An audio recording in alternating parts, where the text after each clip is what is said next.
mentally destroying to try and explain to people who, like, I don't want to be disrespectful to people's intelligence, but it's like you're listening to a geezer on an elliptical trainer, or whatever those cross trainers are called, right, who, let's be honest, doesn't really have the best track record. We know you can't make weight. This is why Conor Benn said this is his last time at 147. My guy is making excuses before he loses.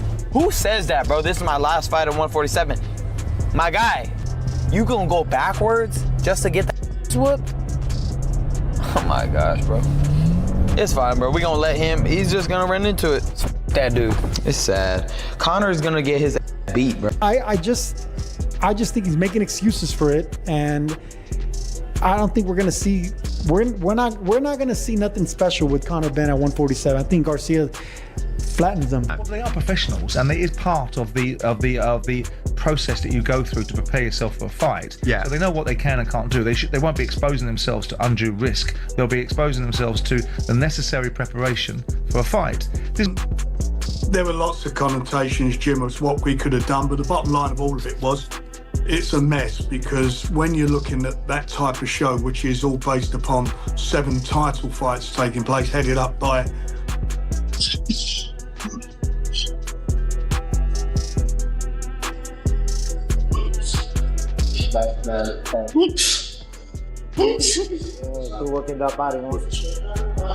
Boxing fans are growing increasingly frustrated as Conor Benn's highly anticipated showdown with Ryan Garcia is suddenly surrounded by injury drama, conflicting reports, and growing accusations that the fight could be in serious danger.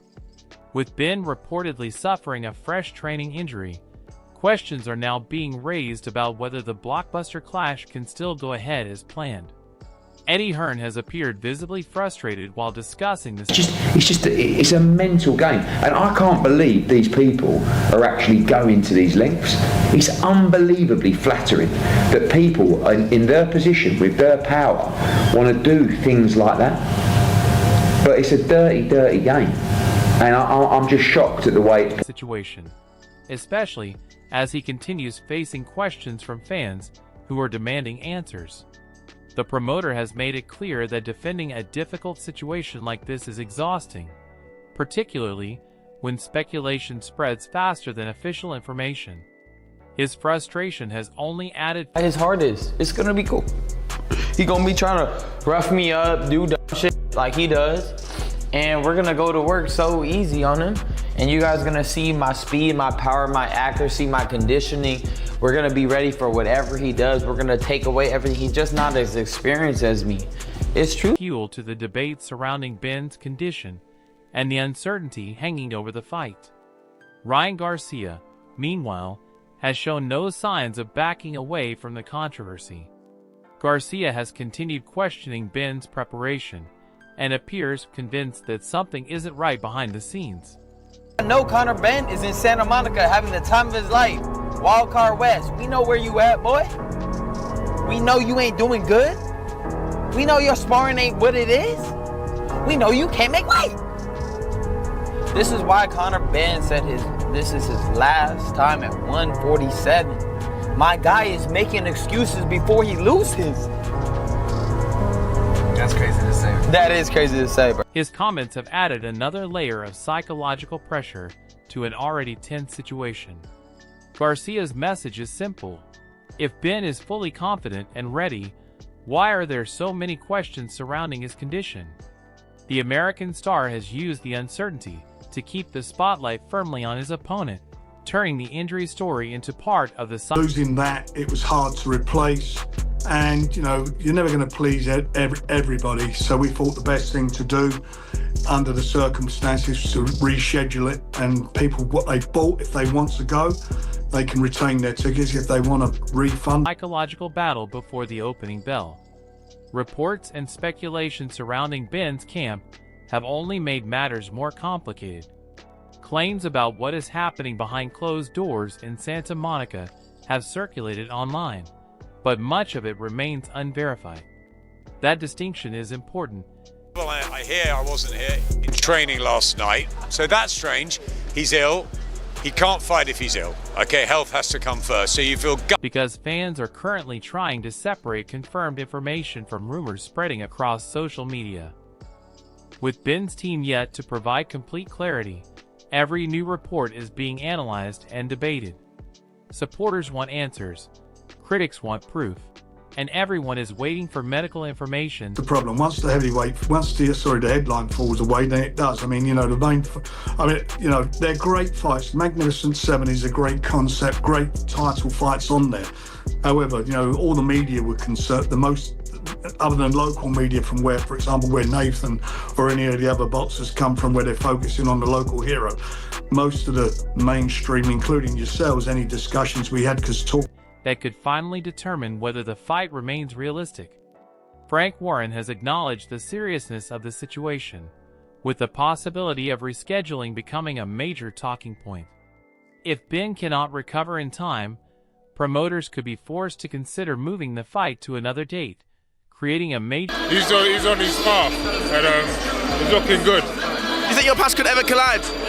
Eventually, I think anything can happen, so major headache for everyone involved. The financial consequences could also be enormous. A fight of this magnitude requires months of preparation, expensive training camps, sparring partners, nutritionists, coaches, promotional commitments, venues, broadcasting arrangements, and ticket sales.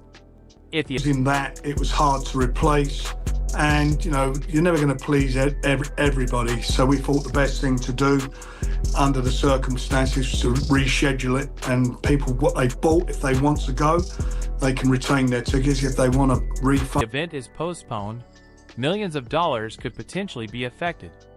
That is why the promoters cannot simply make an emotional decision. Benn's health has to come first, but the business side of boxing cannot be ignored either. Adam Smith's reaction reflected the shock surrounding this sudden development. Benn had reportedly looked out what's what, because we've not got the information, so we don't know. So you can only make a judgment on what you know, what you've seen. So it's very, very hard. So and on the fighter's point of view, the fighter can't have the face on and be all pissed off with people. Sharp during camp, making the injury news even more difficult for fans to understand. When a fighter appears to be progressing normally and then suffers a setback close to fight night, the entire situation can change almost overnight. Dave Coldwell has also highlighted the biggest problem with the current saga. Town suffered some sort of ankle injury. Maybe I was just seeing things with that one. But he is injured. It's not really specified. I don't know why. I'm sure I saw it was ankle, but maybe not. Maybe I was just seeing. Nobody outside Benn's immediate team knows the full extent of the injury. Until doctors and officials provide a clear diagnosis, speculation will continue. Liam Gaff has suggested that the injury could involve Benn's ankle, although such reports should not be treated as confirmed unless Benn's camp or medical representatives officially verify them. That uncertainty is exactly what is keeping fans glued to every update. Johnny Nelson has also... Something popped up and you said it's fake news that the fight was off and all this sort of stuff was going on about some poisoning, scandal, foolishness, and they tried to shut this thing down. And I'm saying that's fake news. I'm not having that. So let's wait and see. If it's true, that's a shame. Also urged people to focus on facts rather than rumors. With major fights generating huge attention, misinformation can spread incredibly quickly. Nelson's position is essentially that fans should wait for reliable information before making accusations about what happened inside the training camp. Eddie Hearn has maintained a cautious approach, emphasizing that this is a genuinely difficult situation. Nobody wants to risk a fighter's long-term health simply to save one night of boxing. Dubois, we'll see what happens, but that's for them to overcome now, and it's a very difficult situation. At the same time, everyone involved understands how much is at stake. Spencer Oliver has made the medical side of the situation clear.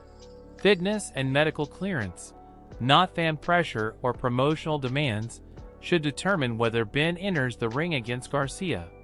Boxing is an unforgiving sport, and competing while carrying a significant injury can create serious consequences. That is why the final decision should ultimately come from qualified medical professionals.